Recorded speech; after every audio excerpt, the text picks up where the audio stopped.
In the heart of Hartford, Connecticut, a young man named Phoenix Bradford lived an ordinary life. His bright red hair was as fiery as the spirit that burned within him. Phoenix worked as a concierge at the historic Goodwin Hotel, a bustling hub for travelers and locals alike. With its grand interiors and rich history, it was a symbol of the city, much like Phoenix himself. Phoenix's life was simple but fulfilling, filled with interactions with the hotel guests, sharing stories, and learning about their different lives. He cherished these moments, seeing the goodness in people's hearts, their kindness, resilience, and spirit. One fateful day, Phoenix found himself in the midst of a hotel fire. Flames roared around him, heat searing his skin.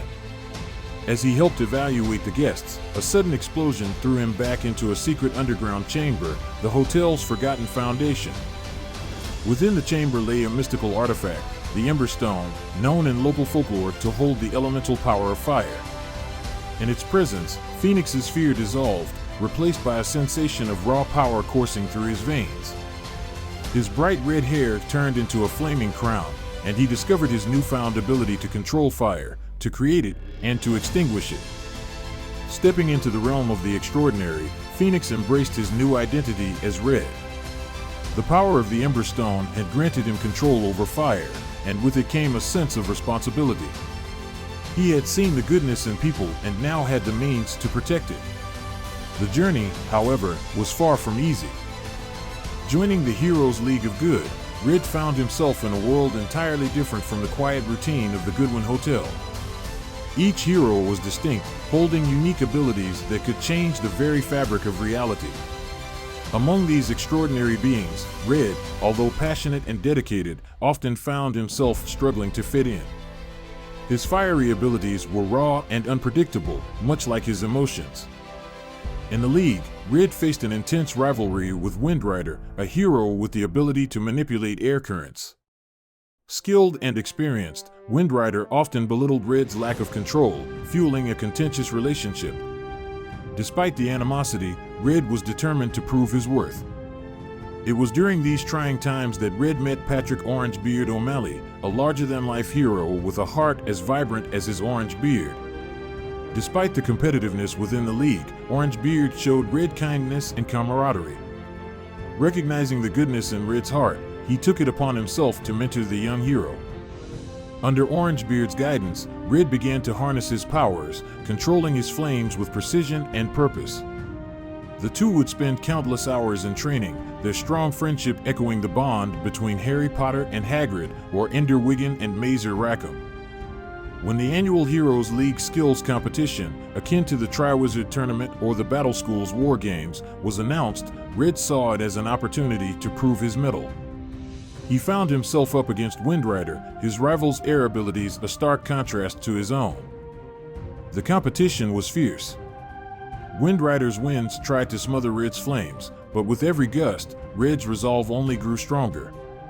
Orangebeard was his rock, his unwavering support echoing through every encouraging shout from the sidelines. In the final moments of the competition, Red dug deep, his spirit flaring brighter than ever. With a newfound mastery over his abilities, Red conjured a fiery tornado, overpowering Windrider's winds. The victory marked a turning point in Red's journey. He had not only triumphed over his rival, but had also gained a deeper understanding of his powers and their potential.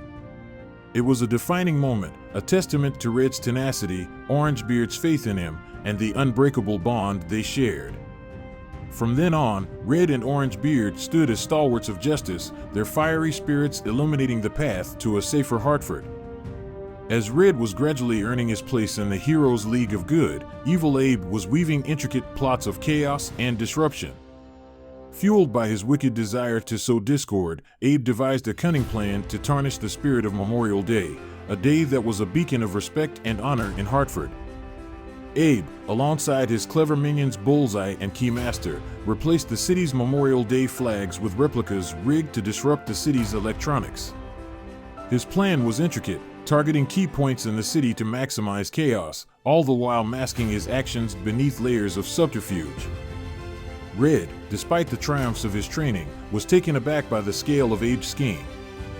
He hadn't anticipated the depth of the villain's intellect, the complexity of his machinations. This wasn't a simple case of a villain causing minor havoc. This was an attack on the spirit of the city itself. As the Memorial Day festivities commenced, Abe's plan went into motion. Across the city, the modified flags wreaked havoc, disrupting traffic, causing blackouts, and creating panic.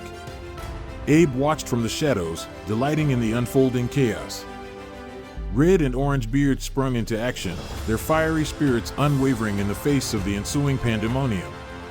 As they raced against the clock to neutralize the modified flags, they found themselves walking into a trap set by Abe. In a particularly grim moment, Orangebeard was critically injured by one of Abe's traps, a harmless-looking flag that concealed a high-voltage shock. As Orangebeard crumpled to the ground, Red felt a surge of desperation and anger. With his best friend rushed to the hospital, Red's fury ignited. His powers, usually warm and protective, flared with a raw intensity. As Abe reveled in the chaos, believing his victory to be imminent, he hadn't anticipated the blazing determination of the hero he'd provoked.